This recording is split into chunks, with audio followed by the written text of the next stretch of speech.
श्री शिवाय नमस्तुभ्यम साथियों, एक बार फिर से स्वागत है आपका आपके अपने चैनल शिव महापुराण में। श्रावण माह की अमावस्या के दिन कृष्ण पक्ष श्रावण माह का समाप्त हो जाता है।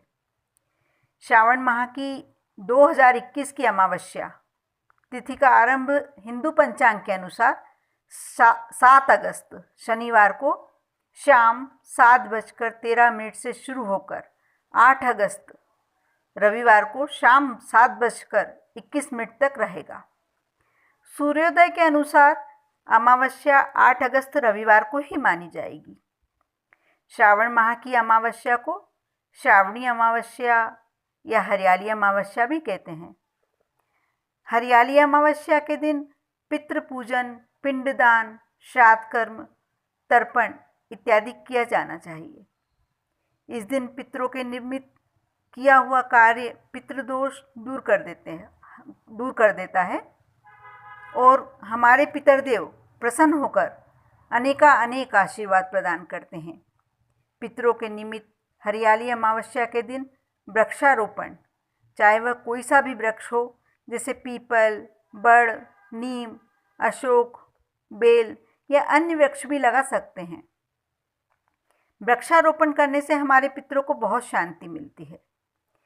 इस दिन पीपल और तुलसी के पौधे की पूजन करने का भी विशेष विधान होता है, लेकिन इस बार श्रावणी अमावस्या रविवार को पड़ रही है, इसलिए 7 अगस्त शनिवार को सायंकाल पीपल के वृक्ष के नीचे सरसों के तेल का दीपक अवश्य लगाना चाहिए और यह अधिक उत्तम होगा।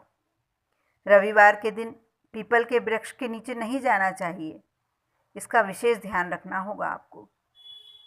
हिंदू धर्म के अनुसार वैसे भी वृक्षारोपण और अमावस्या तिथि दोनों का ही विशेष महत्व होता है, किंतु हरियाली अमावस्या पर जो वृक्ष लगाए जाते हैं वह वर्षा से फल जाते हैं। हमारे हिंदू धर्म में जो भी रीति रिवाज और परंपराएं होती हैं वह कुछ ना कुछ पॉजिटिव लेकर ही आती हैं, क्योंकि यदि हरियाली अमावस्या पर एक परिवार से एक व्यक्ति भी वृक्ष लगाता है तो यह हमारे पर्यावरण के लिए कितनी मदद होती है। इसलिए हरियाली अमावस्या के धार्मिक महत्व को जानने के बाद ही हर व्यक्ति एक वृक्ष लगाने का प्रण करे, तो जो विपदा आज मानव जाति पर आई हुई है और लगातार आ ही रही है वह स्वयं ही दूर होती चली जाएगी, क्योंकि पर्यावरण से प्राकृतिक संतुलन बना रहेगा। इस बार 8 अगस्त को रवि पुष्य योग और सर्वार्थ सिद्धि योग भी बन रहा है, जिसमें किया हुआ हर कार्य बहुत ही फलदायी होता है, अनेक शुभ फल देता है। हरियाली अमावस्या के दिन पितरों की संतुष्टि के लिए वृक्ष तो अवश्य लगाना ही चाहिए। कौन से वृक्ष या कौन से पौधे, कौन से भगवान उसमें निवास करते हैं यह आप जान लीजिए। कमल में महालक्ष्मी का निवास होता है। आंवला और तुलसी में श्री विष्णु जी, श्री हरि का निवास होता है। बरगद, बेलपत्र में स्वयं भोलेनाथ निवास करते हैं। भोलेनाथ को बेलपत्र बहुत ही प्रिय होता है, ये तो सभी जानते हैं आप लोग। अशोक के वृक्ष के नीचे बैठने से या वृक्ष लगाने से शोक, कष्ट, दुखों का नाश होता है। बेलपत्री का वृक्ष लगाने से वंश की वृद्धि, सुयोग पुत्र की प्राप्ति होती है। यदि आपके घर में पुत्र थोड़ा सा बिगड़ा हो तो यह वृक्ष लगाने से उसमें भी सुधार की संभावनाएं बन जाती हैं। बेलपत्री और आक का वृक्ष, जो आक का वृक्ष होता है, सफ़ेद फूल पुष्प जिसमें आते हैं, जो शिव जी को चढ़ते हैं, साथ में लगाने से स्थायी लक्ष्मी घरों में निवास करने लगती है, आपके घर में निवास करने लगती है। बबूल का वृक्ष और बरगद का वृक्ष लगाने से पापों से मुक्ति मिलती है। और यदि विशेष पौधे आप ये लगाते हैं तो आपके ग्रह शांत होते हैं। जैसे आप यदि शनि दोष से पीड़ित हैं तो आपको शमी का पौधा लगाना चाहिए और हर शनिवार सरसों के तेल का दीपक शमी के पौधे के नज़दीक लगाना चाहिए। इससे आपका शनि ग्रह शांत हो जाएगा। मंगल ग्रह को शांत करने के लिए खादिर का वृक्ष लगाना चाहिए।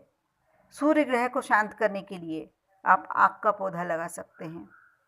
चंद्र ग्रह को शांत करने के लिए पलाश, जिसे टेशु भी कहा जाता है, वह लगाना चाहिए। बुध ग्रह को शांत करने के लिए आप दूर्वा कहीं ना कहीं बो दें, चाहे आप घर में भी बो सकते हैं। बृहस्पति ग्रह को शांत करने के लिए केले का पौधा आप अवश्य लगाएं। केले का पौधा आप घर में भी लगा सकते हैं और किसी मंदिर में भी लगा सकते हैं।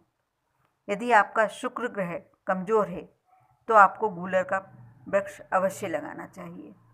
इस प्रकार वृक्षारोपण करके हम पर्यावरण की मदद करने के साथ साथ अपने ग्रह दोष भी समाप्त कर सकते हैं।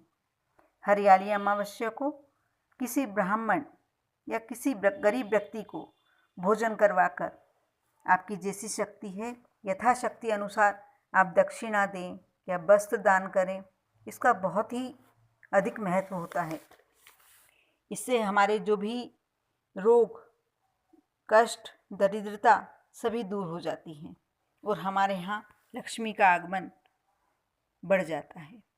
यह सभी उपाय जो मैं बता रही हूँ, यह आपके जो भी अनिष्ट करने वाले ग्रह होते हैं या आपके घर कोई लक्ष्मी संबंधी परेशानी हो, शारीरिक परेशानी हो, बीमारियों ने, कष्टों ने घेर रखा हो और आप ये सब करते हैं हरियाली अमावस्या पे, तो आपको इसका फ़ायदा बहुत ज़्यादा, बहुत अधिक होता है।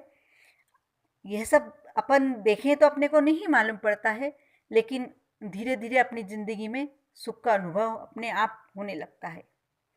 यदि आप ज़्यादा कुछ नहीं भी कर सकते हैं तो आप तुलसी का पौधा अवश्य लगाएं।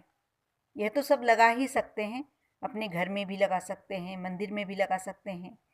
यदि आप किसी ब्राह्मण या किसी गरीब व्यक्ति को भोजन नहीं करा पा रहे हैं तो आप गाय की रोटी पर गाय को गुड़ रख कर दें, खिलाएं। काले कुत्ते की रोटी पर तेल लगाकर काले कुत्ते को दें। यदि काला कुत्ता नहीं मिले तो किसी भी कुत्ते को दे सकते हैं, बाकी महत्व ज़्यादा काले कुत्ते का होता है। यदि पास ही कहीं नदी, कुआं, बावड़ी हो तो आटे की गोलियां बना लें और उसे मछलियों को खिलाएं। गोलियां, छोटी छोटी गोलियां बनाकर मछलियों को डालें। थोड़ा से घी में आटा सेक कर शक्कर या बूरा मिलाकर किसी भी वृक्ष जहाँ से कहीं चींटियाँ निकल रही हों वहाँ डाल दें। ये आटा रख दें। जैसे जैसे चींटियाँ खाएंगी, इस आटे का भोजन करेंगी, वैसे वैसे आपके घर से दरिद्रता दूर होती जाएगी। यह सब दान की श्रेणियों में आता है और ये सर्वश्रेष्ठ दान होता है। इन दानों से बढ़कर आप कितना भी दान कर लें, इन दानों से बढ़कर कोई दान नहीं होता है। हरियाली अमावस्या को यह सभी उपाय या उन उपायों में से जो भी संभव है आप यदि करते हैं तो आपके घर में कष्ट, दुख, दरिद्रता दूर होकर और भाग्योदय होने लगेगा। जो अनजाने में आपसे पाप हो गए हों या गलतियां हो गई हों, किसी के प्रति अनिष्ट हो गया हो, वह भी सब दूर होने लगता है। आप इन छोटे छोटे उपायों को करें और अवश्य मुझे कमेंट्स करके बताएं कि यह उपाय करने से आपके जीवन में क्या पॉजिटिव हुआ है। ओम नमः शिवाय।